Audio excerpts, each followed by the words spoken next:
जो दिखता है क्या वही सच होता है? एक तरफ सोशल मीडिया पर सालों से बनाई गई एक ऐसी तस्वीर जिसे देखकर लोग बोले यही है असली डेवलपमेंट, और दूसरी तरफ ऐसे वायरल वीडियोस जिन्होंने लोगों को रुक कर पूछने पर मजबूर कर दिया कि कहीं हमें सिर्फ वही तो नहीं दिखाया जा रहा जो दिखाना है। तो आज के एपिसोड में बात करेंगे दो ऐसे वायरल कंटेंट्स की जिसे देखकर इंटरनेट अब दो हिस्सों में बंट गया है। नमस्कार, आप देख रहे हैं वायरल का सच। आपने अक्सर किसी न किसी को ये कहते हुए तो जरूर सुना होगा कि चाइना को देखा है, कितना डेवलप्ड कंट्री है, भारत से 10-20 साल आगे है, भारत को तो सीखना चाहिए चाइना से। लेकिन अगर मैं ये कहूँ कि कई सालों से इंटरनेट पर जो चाइना आपको दिखाया गया है वो पूरी तस्वीर ही ना हो तो झटका लगेगा, है ना? जब भी सोशल मीडिया पर चाइना का नाम आता है, हमारे सामने कुछ ऐसी तस्वीरें आ जाती हैं। आसमान छूती इमारतें, चमचमाती सड़कें, बुलेट ट्रेनें, हाईटेक शहर, रोबोट्स और ऐसे डेवलपमेंट जिसे देखकर लगता है कि वहाँ तो सब कुछ दुनिया से कई कदम आगे चल रहा है। करोड़ों लोग इन वीडियोस को देखकर प्रभावित हुए। लोगों ने तुलना की, तारीफ भी की और धीरे धीरे एक ऐसी इमेज बन गई कि चाइना मतलब सिर्फ तरक्की। लेकिन पिछले कुछ दिनों में सोशल मीडिया प्लेटफॉर्म एक्स पर एक अलग ही ट्रेंड देखने को मिला। इस बार लोग चाइना की वही तस्वीर शेयर नहीं कर रहे थे जो हमेशा से वायरल होती है, बल्कि ऐसे वीडियो सामने आने लगे जिन्हें देखकर लोग कहने लगे रुको, ये कौन सा चाइना है? देखिए वीडियो।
कुछ वीडियोस में ऐसे इलाके दिखे जो चमकदार नहीं थे।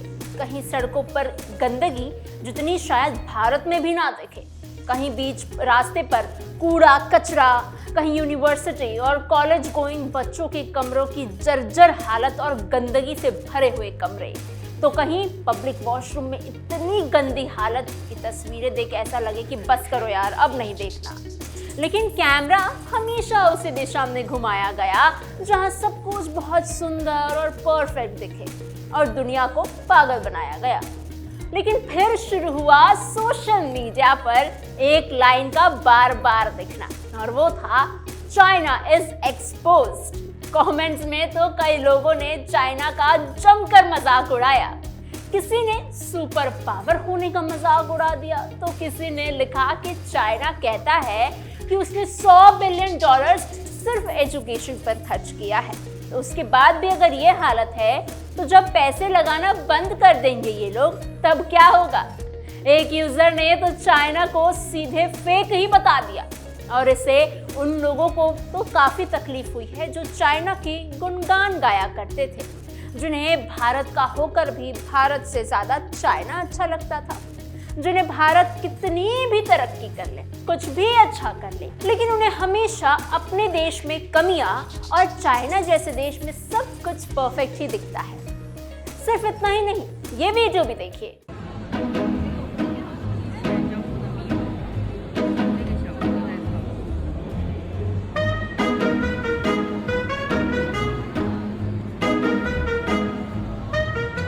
देखा आपने चाइना किस तरह से पूरी दुनिया को पागल बना रहा है। दिखाना ये चाहते हैं कि ये रोबोट अपने आप काम कर रहा है। देखो भाई, कितनी तेजी से हमने इन्वेंशंस कर लिए हैं, हमारे जैसा तो कोई डेवलपमेंट ही नहीं कर रहा।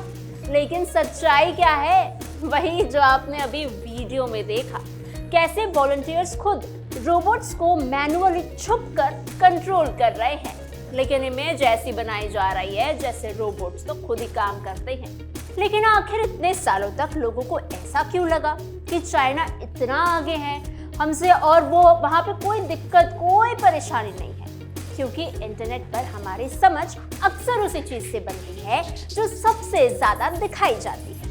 अगर किसी देश के बारे में हर दिन आपको सिर्फ उसकी सबसे अच्छी तस्वीरें ही दिखाई जाए तो धीरे धीरे आपके मन में भी ऐसा ही लगने लग जाता है कि वो पूरी जगह ही वैसी होगी। लेकिन जब अचानक कोई दूसरा पक्ष दिखता है तो लोगों को झटका सा लग जाता है। और इस ट्रेंड के साथ भी कुछ ऐसा ही हुआ। बहुत से भारतीय यूजर्स ने दावा किया कि वो बस वही दिखा रहे हैं जो आमतौर पर वायरल नहीं होता। उनका कहना था कि अगर एक देश की उपलब्धियां दिखाई जाती हैं तो उसकी चुनौतियां भी तो दिखानी चाहिए। लोग सिर्फ वीडियोस नहीं देख रहे थे, अब लोग सवाल पूछ रहे थे कि क्या सोशल मीडिया हमें हकीकत दिखाता भी है या सिर्फ एक चुना हुआ फ्रेम दिखाता है? क्या हम किसी देश को सच में जानते हैं या सिर्फ उसके सबसे अच्छे एडिट से ही जानते हैं? और ये सवाल सिर्फ चाइना तक सीमित नहीं है। जैसे हर सिक्के के दो पहलू होते हैं, उसी तरह हर देश के दो तस्वीरें होती हैं, एक अच्छा तो एक बुरा। लेकिन इस वक्त चर्चा चीन की इसलिए हो रही है क्योंकि सालों से एक बहुत मजबूत इमेज बनाई गई, स्पीड, स्केल और सुपर पावर की। और अब कुछ लोग कह रहे हैं कि उस तस्वीर के पीछे की चीजें भी तो देखो। इस ट्रेंड में सपोर्टर्स इसे एक्सपोज कह रहे हैं। लेकिन एक चीज तय है, इस ट्रेंड ने लोगों को रुककर सोचने पर मजबूर तो कर दिया। आज लाखों लोग ये कह रहे हैं कि चीन नहीं बदला भैया, बस कैमरा दूसरी तरफ घूम गया है। अब चलते हैं आज के दूसरे वायरल कंटेंट की तरफ, कॉकरोच पार्टी के सो कॉल्ड पीसफुल प्रोटेस्ट की तरफ। एक बार फिर से जंतर मंतर पर पीसफुल प्रोटेस्ट किया इन कॉकरोचों ने। लेकिन मुझे ये वीडियोस देखकर काफी हंसी आई। देखिए जरा। अभिजीत भाई, फंडेड फूड है, फंडेड फूड है। अरे बताओ बताओ।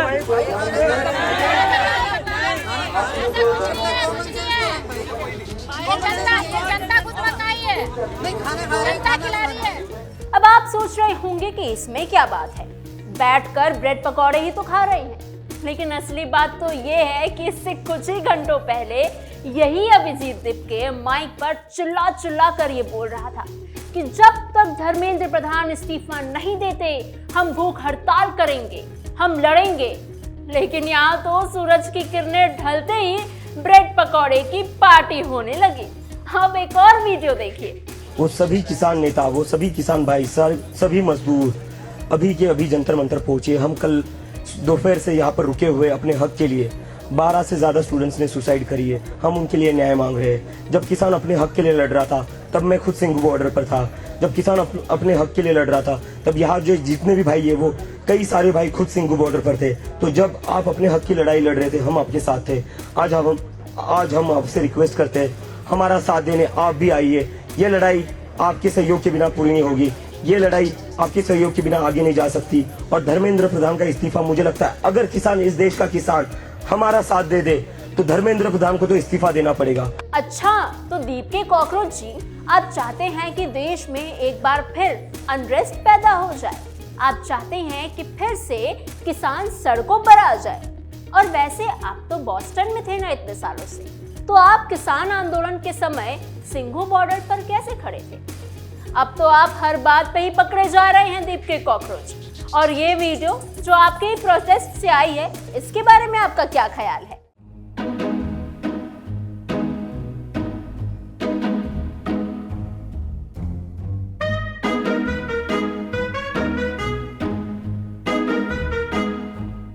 तो नीट पेपर और शिक्षा मंत्री के खिलाफ प्रोटेस्ट करते करते आप लोगों ने नशे की पार्टी भी शुरू कर दी।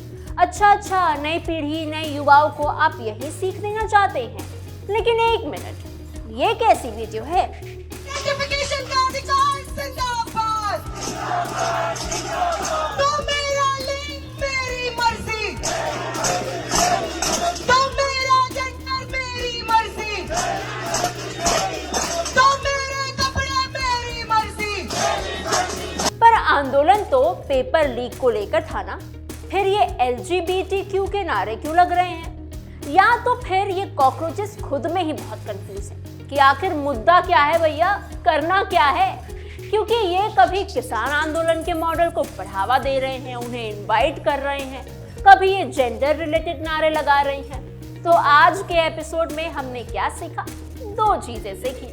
पहली, इंटरनेट पर सालों से बनाई गई एक ऐसी इमेज जिसे देखकर लोगों को लगने लगा है कि एक देश में सब कुछ बहुत परफेक्ट है और बाकी सब पीछे है। फिर कुछ वीडियोस आए, लोगों ने सवाल पूछे और अचानक वही लोग जो कल तक कह रहे थे कि देखो उनसे सीखो, चाइना कितना आगे बढ़ गया है, आज बोल रहे हैं अरे ये वाला हिस्सा मत दिखाओ भाई। और फिर हमने देखा दूसरा कंटेंट, जहां बात शुरू हुई आंदोलन से, फिर नारे बदले, फिर सीन बदला और फिर मुद्दा कहां गया पता ही नहीं चला। लेकिन दोनों कहानियों में एक चीज कॉमन थी, क्या? कैमरा। क्योंकि कैमरा बहुत खतरनाक चीज है, जिस तरफ घुमा दो वही दुनिया लगने लग जाती है। अगर चमक दिखानी हो तो कैमरा ऊपर रखो, अगर गुस्सा दिखाना हो तो कैमरा नीचे रख दो, अगर क्रांति दिखानी हो तो माइक फुल ऑन रखो, अगर सच छुपाना हो तो कट बोल दो। और शायद इसी वजह से आज के समय में वायरल होने और सच होने में फर्क समझना इतना जरूरी हो गया है। तो अगली बार जब कोई आपको बोले कि भाई पूरा सच तो यही है, तो बस एक काम करना, वीडियो खत्म होने के बाद सवाल पूछना कि कैमरा बंद होने के बाद क्या हुआ था। फिलहाल के लिए बस इतना ही। मैं हूं आपके साथ समीक्षा तिवारी और आप देख रहे थे वायरल का सच। मिलते हैं अगले एपिसोड में एक और वायरल, एक और दावा और उसके पीछे छुपे सच के साथ।